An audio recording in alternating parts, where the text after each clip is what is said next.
What is up, ladies and gentlemen? Welcome to the video. Today we're going to be talking about a startup studio named Pixyul and their very ambitious game.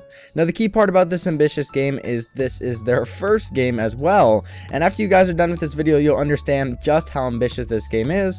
Also note, in this video we're going to break it down into sections. First thing, we're going to talk about the game, what the game is about, so every aspect of it from the genre down to what the game is based off of, which is a little different. It's being built with drones, which is kind of weird and unique. Then we'll get into settings, we'll get into some gameplay stuff and show you guys some gameplay that we've seen so far, which isn't much because they've only actually released one video from the game. So we will show you guys that, some gameplay stuff, and then also talk about the crowdfunding that is happening for this and when the game will be coming out. So without any further ado, let's go ahead and dive into ReRoll and talk about some of the aspects of the game. So first, ReRoll is an action survival RPG game. It is an online game as well, so you will be playing with other characters who will want to attack you, steal your gear, stuff like that. Now, what's unique about this game and what makes it so ambitious is actually using drones such as the SenseFly drone to recreate Earth and transfer that into the game using existing 3D software, which actually makes the objects that the drone captures real 3D objects, and then you can actually play them in the game. So when you're running around in New York, it'll actually be legitimate New York. No somewhat accurate representation, it's going to be the true New York. Now, with that in mind, it's also based on real time zones and real weather. So if your character's in New York and it's raining and it's 5 p.m., it's going to be raining at 5 p.m. where your character is in the game, as well as actual New York in the real world. So that's also a little bit unique. Wherever your character is, you're going to experience exactly what's happening in the real world, and it's going to look like it, which is kind of a weird aspect of the game. Now, this quote from Pixyul sums it up the best, and this is what they've said, quote, "Play freely without boundaries." Now, with this in mind, let's go ahead and also talk about another quote from Pixyul, which kind of breaks down a little bit more of the survival aspect of the game. Before being able to hunt, capture, or grow your own food, you'll have to scavenge or steal what's around. That means constantly looking over your shoulder while doing those rounds, because the last thing you want to be is on the receiving end of somebody's arrow or bullet. Worse, being chased by those weird mutants that are just getting more aggressive as the days go by. So not only is this game a survival game, but it's also got that zombie-esque survival mutant aspect of the game too, to keep you engaged. So you're not only going to be worrying about scavenging, staying alive, learning, and advancing your character, you're also going to have to fight for your survival against mutant creatures. The game is different because other games make interpretations of small areas of the world. It's going to be based off a small area that's been somewhat recreated where it's mostly accurate. But with this game, it's going to be exact New York City. So the towers, the buildings, whatever it may be, the communities, it's all going to be accurate representations of the real world. Now, moving on to the setting of the game, you are playing on Earth as we've discussed, but it's not Earth as it is today. It's not as peaceful. Earth is disaster-stricken and is going down the drain quickly. Now, as far as gameplay goes, we don't have a lot of video, but I will show you the video that we do have. There's probably about 30 seconds to a minute of video gameplay, which you guys can see and kind of get your own interpretations of. I'll also put up some pictures you guys can see that they put on their website and show you guys some of the different things on their website here as well. But basically, the gameplay that we do know is a little bit from the video, as well as a lot on their website. They have a lot of written information which they plan to have the game out as, or may already be developed, but we just haven't seen the video of yet.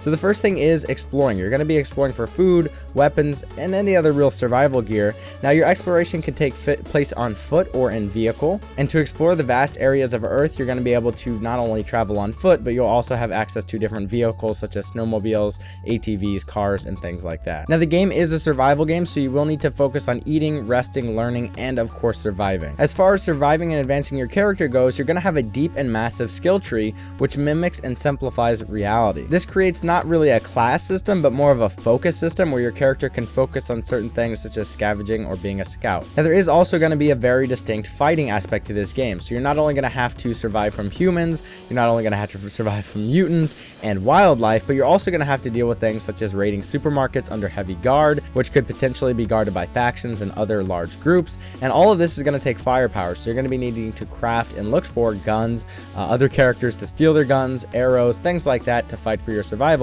and to fight against other characters. Now, for crafting, it's going to cover a large spectrum of activities such as farming, hand loading, fixing, customizing your car, and many others. Additionally, there is going to be a system in place which allows you to buy and sell from NPCs and other characters. So the last thing we're going to talk about as far as gameplay in the game, of course there is a lot more, so I will have links in the description if you're looking to read up on more. Also subscribe if you guys do want to see more coming in the future. Just a quick plug there because I will be covering this game a lot in the future, so you might as well stay tuned for that. But the last thing I want to talk about as far as gameplay goes, reading directly from their website, your character is, quote, active in the world even if you're not connected. This makes time a very important resource in the game. Combined with a skill tree system, it is also your best ally to train your character. Making sure your character is doing relevant things when you're not playing in front of the computer is a key strategy for survival. Using the activity tracker, you will be able to manage your character's schedule like you would manage your own agent from a browser or using a smartphone.